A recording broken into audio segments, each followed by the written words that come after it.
So I'm just in the garage again today, just trying to get some sort of resemblance of order, and I thought I'd just give this Paint Reviver from Autoglim a little test on my wheel centre here.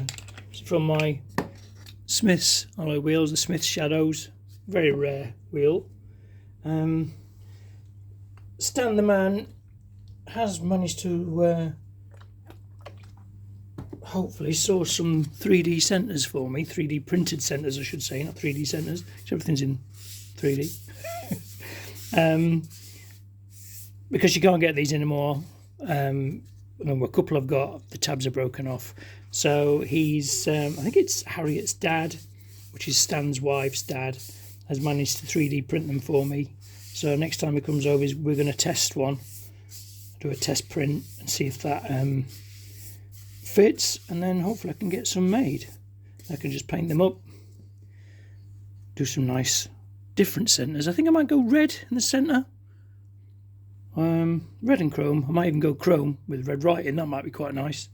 Anyway, I'm using this Paint Reviver from Autoglim.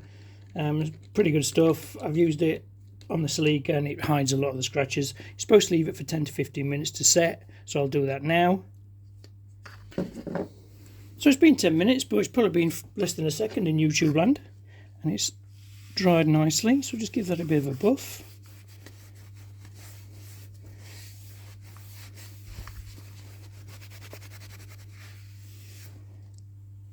It looks shiny. Hidden a few of the scratch marks and things, but it's not going to hide deep scratches like here.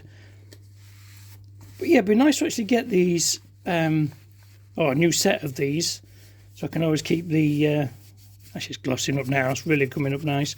To get a nice set of these I can keep as spares, or keep the originals, you know, on the shelf, and then just run the 3D printed ones.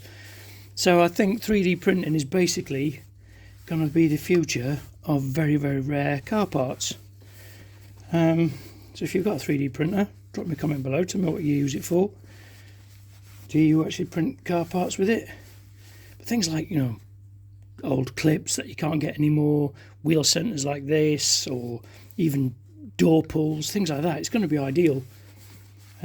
Yes, I think 3D printing might be the future of very rare car parts.